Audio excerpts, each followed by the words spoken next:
Okay, so we just finished chapter 9, and they were talking about their friend Mary Lou Finney and how her house is a little different than Phoebe's house. So her house, there's lots of kids, and it's kind of crazy. They called it pandemonium, so it's kind of wild. She's got brothers, and she has a cousin that lives with her. Her mom was taking a nap on the roof, and her dad was reading a book in the bathtub. So that was kind of weird. So her house is a lot different than Phoebe's house. And Phoebe's house is really calm, and it's just her and her parents and her sister. And she was talking to her mom, and her mom told her she didn't want her to tell her dad about the lunatic coming to the door. So Phoebe thought that was weird because she tells her dad everything, and she didn't want to keep a secret from him. And then they found a weird letter on their porch that said, "Don't judge a man until you've walked 2 moons in his moccasins." And they're not sure who it's from. Who do you think the letter's from? Guess we'll have to wait and see. Okay, so that was really cool. So do we know who was in the middle of the drum circle? Her grandma. That's pretty funny. All right, chapter 11 is called Flinching. Early the next morning, we left Wisconsin and drove on, eating up the road through the lower rim of Minnesota. The land here was hilly and green, forest tucked in close beside the road, and the air smells of pine. Hi everyone! All right, today we're going to read chapter 10 of Walk 2 Moons. Chapter 10 is called Huzzah, Huzzah. So here we go. I had just finished telling Graham and Gramps about the mysterious message when Gramps pulled off the freeway. He said he was tired of chewing up the road, and the white lines down the middle of the highway were starting to wiggle. As he drove into Madison, Wisconsin, Graham said, "I feel a little sorry for Mrs. Winterbottom. She doesn't sound very happy." "They all sound screwy if you ask me," Gramps said. "Being a mother is like trying to hold a wolf by the ears," Gramps said. "If you have 3 or 4 or more chickabiddies, you're dancing on a hot griddle all the time. You don't have time to think about anything else. And if you've only got 1 or 2, it's almost harder. You have room left over, empty spaces that you think you've got to fill up." "Well, it sure ain't a cinch being a father either," Gramps said. Graham touched his arm. "Horse feathers," she said. Round and round we drove until Gramps saw a parking space. Another car saw it too, but Gramps was fast and pulled in. And when the man in the other car waved his fist, Gramps said, "I'm a veteran. See this leg? Shrapnel from German guns. I saved our country." We did not have the correct change for the parking meter, so Gramps wrote a long note about how he was a visitor from Bybanks, Kentucky, and he was a World War II veteran with German shrapnel in his leg. And he kindly appreciated the members of the fair city of Madison allowing him to park in the space, even though he did not have the correct change for the meter. He put his note on the dashboard. "Do you really have German shrapnel in your leg?" I asked. Grams looked up at the sky. "Mighty nice day," he said. The shrapnel was imaginary. Sometimes I'm a little slow to figure these things out. My father once said I was gullible as a fish. I thought he said edible. I thought he meant I was tasty. The city of Madison sprawls between 2 lakes, Lake Mendota and Lake Monona, and dribbling out of these are other piddly lakes. It seemed as if the whole city was on vacation, with people riding around on their bikes and walking along the lakes and feeding the ducks and eating and canoeing and windsurfing. I'd never seen anything like it. Graham kept saying, "Huzzah! Huzzah!" There's a part of the city where no cars can go, and thousands of people stroll around eating ice cream. We went into Ella's Kosher Deli and Ice Cream Parlor and ate pastrami sandwiches and kosher dill pickles, followed by raspberry ice cream. After we walked around some more, we were hungry again, and so we had lemon tea and blueberry muffins at the Steep and Brew. All the while I heard the whispers, "Rush, hurry, rush." Grandma and Gramps moved so slowly. "Shouldn't we go now?" I kept asking. But Gram would say, "Huzzah, huzzah!" And Gramps would say, "We'll go soon, Chickabiddy, soon." "Don't you want to send any postcards?" Gram asked. "No, I do not." "Not even to your daddy?" "No, there was good reason for this. All along her trip, my mother had sent me postcards. She wrote, 'Here I am in the Badlands, missing you terribly,' and 'This is Mount Rushmore, but I don't see any presidents' faces. I only see yours.'" The last postcard arrived 2 days after we found out she wasn't coming back. It was from Coeur d'Alene, Idaho, on the front of a picture of a beautiful blue lake surrounded by tall evergreens. On the back, she had written, "Tomorrow I'll be in Lewiston. I love you, my Samalica tree." At last, Gramps said, "I sure hate to get back on the road, but time's a-wastin'." Yes, I thought. Yes, yes, yes. Gramps settled back for a nap while I said a few thousand more prayers. The next thing I knew, Gramps was pulling off the road again. "Looky here," he said, "the Wisconsin Dells." He drove into a vast parking lot and said, "Why don't you two go look around? I'm going to get a little shut-eye."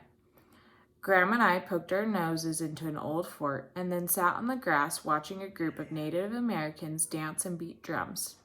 My mother had not liked the term Native Americans.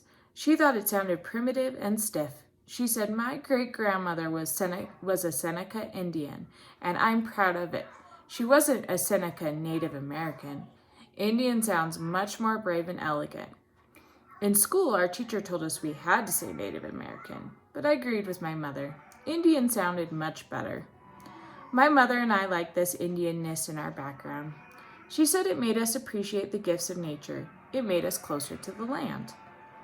I lay back and closed my eyes, listening to the drums beat, rush, rush, rush, and the dancers chant, "Hurry, hurry, hurry." Someone was jingling bells, too, and for a moment I thought of Christmas and sleigh bells. When I opened my eyes again, Graham was gone. I glanced around, trying to remember where we had parked the car. I looked through the crowd, back at the trees, over at the concession stand. "They've gone," I thought. "They've left me." I pushed through the people. The crowd was clapping. The drums were beating. I was all turned around and could not remember which way we had come. There were 3 signs indicating different parking areas. The drums thundered. I pushed further into the crowd of people who were now clapping louder in time with the drums. The Indians had formed 2 circles, one inside the other, and were hopping up and down. The men danced in the outer circle and wore feather headdresses and short leather aprons. On their feet were moccasins, and I thought again about Phoebe's message. Don't judge a man until you've walked 2 moons in his moccasins. Inside the circle of men, the women in long dresses and ropes of beads had joined arms and were dancing around one older woman who was wearing a regular cotton dress. On her head was an enormous headdress, which had slipped down over her forehead. I looked closer. The woman in the center was hopping up and down. On her feet were flat, white shoes. In the space between drum beats, I heard her say, "Huzzah, huzzah." At last, Gramps said, "Some scenery. I love a place that has scenery. Don't you, Chickabiddy?" I had not said anything about what had happened the day before, about being scared down to my very bones when I thought they had left me. I don't know what came over me. Ever since my mother left us that April day, I suspected that everyone was going to leave, one by one. I was glad to be able to go on with Phoebe's story because when I was talking about Phoebe, I wasn't thinking about much else. "Did Phoebe get any more messages?" Graham asked. She did. The following Saturday, Phoebe and I were going to Mary Lou's again. As we left Phoebe's house, there on the front steps was another white envelope with a blue sheet of paper inside. The message was, "Everyone has his own agenda." Phoebe and I looked up and down the street. There was no sign of the message leaver. Mary Lou thought the messages, this one and the other one, were intriguing. "How exciting," she said. "I wish someone would leave me messages." Phoebe thought the messages were spooky. It was not the words that bothered her. Nothing too frightening there. It was the idea that someone was sneaking around and leaving them on her porch. She worried that someone was watching their house, waiting for the right moment to leave the message. Phoebe was a champion worrier. We tried to figure out what the message meant. Okay, Phoebe said. An agenda is a list of things to be discussed at a meeting. So maybe it's for your dad, I suggested. Does he go to meetings? Well, I guess, Phoebe said. He's ever so busy all day long. Maybe it's from his boss, Mary Lou said, and maybe your father hasn't been conducting his meetings very well. My father is very organized, Phoebe said. What about the other message, Mary Lou said. Don't judge a man until you have walked 2 moons in his moccasins. I know what it means, I said. I've heard my father use it a lot of times. I used to imagine that there were 2 moons sitting in a pair of Indian shoes, but my father said it means that you shouldn't judge someone until you've walked in their moccasins, until you've been in their shoes, in their place. And your father says this often? Phoebe said. I know what you're thinking, I said, but my father isn't creeping around leaving those messages. It isn't his handwriting. When Ben came into Mary Lou's room, she asked him what he thought it meant. He took a sheet of paper from his desk and quickly drew a cartoon. It was a little spooky because what he drew was identical to what I used to imagine, a pair of Indian moccasins with 2 moons in them. Maybe, Mary Lou said to Phoebe, your father is being too quick to judge people at work. He needs to walk in their moccasins first. My father does not judge too quickly, Phoebe said. And you don't have to get defensive, Ben said. I'm not getting defensive. I'm just telling you that my father does not judge too quickly. Later, we went to the drugstore. I thought it was going to be only me and Phoebe and Mary Lou going, but the time we left the house, we had accumulated Tommy and Dougie as well. At the last minute, Ben said he was coming too. I don't know how you can stand it, Phoebe said to Mary Lou. Stand what? Phoebe pointed to Tommy and Dougie, who were running around like wound-up toys, making airplane noises and train noises and zooming in between us, and then running up ahead and falling over each other and crying, and then leaping back up again and socking each other and chasing after bumblebees. I'm used to it, Mary Lou said. My brothers are always doing beef-brained things. Ben walked right behind me all the way, which made me nervous. I kept turning around to see what he was doing back there, but he was just strolling along, smiling.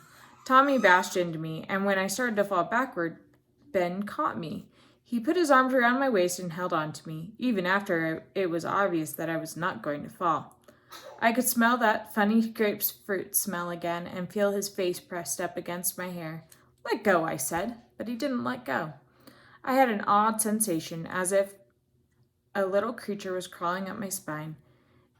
It wasn't a horrible sensation, more light and tickly. I thought maybe he dropped something down my shirt. Let go, I said, and he finally did.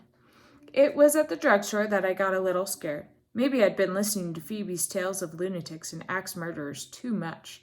Phoebe and I were looking at the magazines when I felt as if someone was watching us.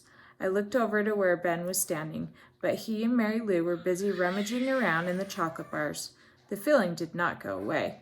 I turned the other way around, and there on the far side of the store was the nervous young man who had come to Phoebe's house. He was at the cash register paying for something, but he was staring at us while he was handing his money to the clerk. I nudged Phoebe. Oh no, she said. The lunatic. Phoebe hustled over to Ben and Mary Lou. Look, quick, it's the lunatic. Where? At the cash register. There's nobody there, Mary Lou said. Honest, he was there, Phoebe said. I swear he was. Ask Sal. He was there, I said. Later, when we had left Mary Lou and were on our way to Phoebe's house, we heard someone running up behind us. Phoebe thought we were doomed. If we get our heads bashed in and the lunatic leaves us here on the sidewalk, she said. I felt a hand on my shoulder, and I opened my mouth to scream, but nothing came out. My brain was saying, scream, scream, but my voice was completely shut off. It was then. He said, did I scare you? That wasn't very funny, Phoebe said. I'll walk home with you, he said, just in case there are any lunatics around. He had difficulty saying lunatic. On the way to Phoebe's house, Ben said some odd things. First, he said, maybe you shouldn't call him a lunatic. And why not, Phoebe said. Because a lunatic it sounds like, oh, never mind. He would not explain, and he seemed embarrassed to have mentioned this in the first place. Then he said to me, don't people touch each other at your house? What's that supposed to mean? I just wondered, he said. You flinch every time someone touches you. I do not. You do. He touched my arm. I have to admit, my instinct was to flinch, but I caught myself. I pretended not to notice that his hand was resting there on my arm. That creature tickling my spine was back. He said, like a doctor examining a patient. He removed his hand. Where's your mother? I had not mentioned my mother to anyone, not even Phoebe, except for the one time Phoebe had asked about her, and I had only said she didn't live with us. Ben said, I saw your father once, but I've never seen your mother. Where is she? She's in Idaho, Lewiston, Idaho. What's she doing there? Ben said. I don't really feel like saying. It didn't occur to me to ask him where his mother was. He touched my arm again. When I flinched, he said, Ha, gotcha. It bothered me. What he had said. It occurred to me that my father didn't hug me as much anymore, that maybe I was starting to flinch whenever anyone touched me. I wasn't always like that. We used to be a hugging family. As I walked along with Ben and Phoebe, I remembered a time when I was 9 or 10. My mother crawled into bed with me and snuggled close and said, Let's build a raft and float away down a river. I used to think about that raft a lot, and I actually believed that one day we might build a raft and float away down a river together. But when she went to Lewiston, Idaho, she was alone. Ben touched Phoebe's arm. She flinched. Ha, he said, gotcha. You're jumpy too, Phoebe. And that too bothered me. I had already noticed how tense Phoebe's whole family seemed, how tidy, how respectable, how thumpingly stiff. Was I becoming like that? Why were they like that? A couple of times I had seen Phoebe's mother try to touch Phoebe or Prudence or Mr. Winterbottom, but they all drew back from her. It was as if they had outgrown her. Had I been drawing away from my own mother? Did she have empty spaces left over? Was that why she left? When we reached Phoebe's driveway, Ben said, I guess you're safe now. I guess I'll go. Go ahead, Phoebe said. Mrs. Cadaver came screeching up to the curb in her yellow Volkswagen, with her wild red witch hair flying all over the place. She waved at us and started pulling things out of the car and plopping them on the sidewalk. Who's that? Ben asked. Mrs. Cadaver. Cadaver? Like dead body? That's right. Hi, Sal, Mrs. Cadaver called. She dumped a pile of lumpy bags on the sidewalk. Ben asked if she wanted any help. My, you're very polite, Mrs. Cadaver said, flashing her wild gray eyes. She scares me half to death, Phoebe said. Don't go inside, she whispered to Ben. Why not, he said too loudly, because Mrs. Cadaver looked up and said, What? Oh, nothing, Phoebe said. Mrs. Cadaver said, Sal, do you want to come in? I was just going to Phoebe's, I said, glad for an excuse. Phoebe's mother came to her front door. Phoebe, what are you doing? Are you coming in? We left Ben. As we were going in Phoebe's house, we saw Ben lift something off the sidewalk. It was a shiny new axe. Phoebe's mother said, Is that Mary Lou's brother? Was he walking you home?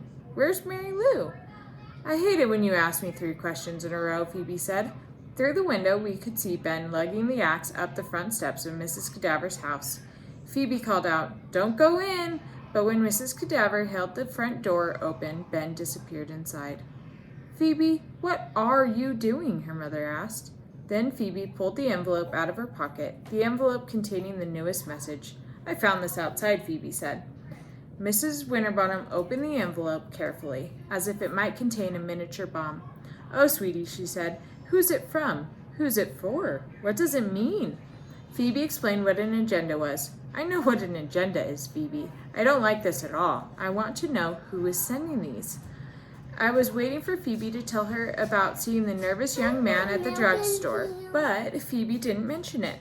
A little later, we saw Ben leave Mrs. Cadaver's house. He appeared to be all in one piece. That day when I got home, my father was in the garage, tinkering with the car. He was leaning over the engine, and I couldn't see his face at first. Dad, what do you think it means if someone touches someone else and the person being touched flinches? Do you think it means the person being touched is getting too stiff? Dad turned slowly around. His eyes were red and puffy. I think he had been crying. His hands and shirt were greasy, but when he hugged me, I didn't flinch. Okay, let's talk about what we read. So, In chapter 10, they were driving through Wisconsin. Okay, so when they were driving through Wisconsin, they stopped in Madison. In Madison, they were just walking around and eating and kind of stretching their legs. Because when you're on a road trip, you stop and stretch your legs, go to the bathroom, eat some food, right? When they were there, they saw people canoeing, biking, walking, feeding ducks. And Graham just kept saying, huzzah, huzzah. I'm not really sure what that means at this point, but she seemed pretty happy to be there. So then they drive on to a place called Wisconsin Dells. In Wisconsin Dells, Sal and her grandma, sorry, can you see? Okay. Sal and her grandma go in and they're watching a Native American drum circle. And Sal talks a little bit about how her and her mom have Indian or Native American blood. And so they're playing drums and dancing. And Sal kind of closes her eyes and she's just listening to everything happening. And when she opens them, her grandma is gone.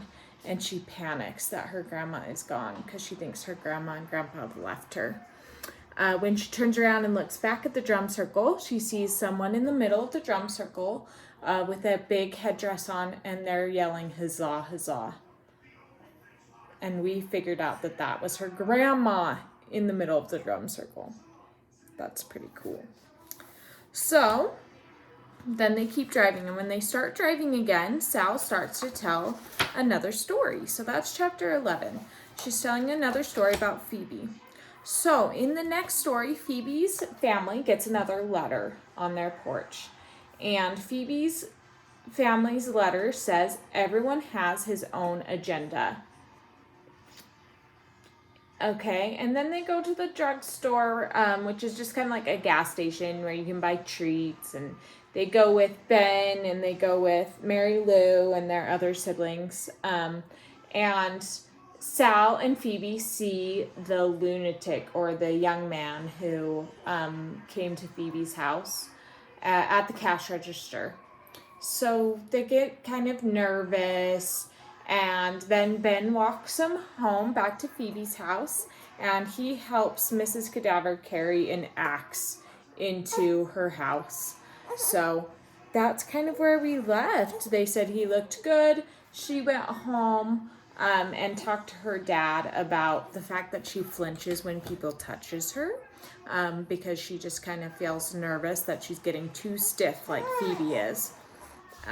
So yeah, and then her dad gives her a hug and she doesn't flinch. So I guess we'll see what we think. Do you think that if somebody flinches when you touch them, it means they're stiff, or maybe they just don't like being touched, right? So we'll see. Okay, see you guys next time.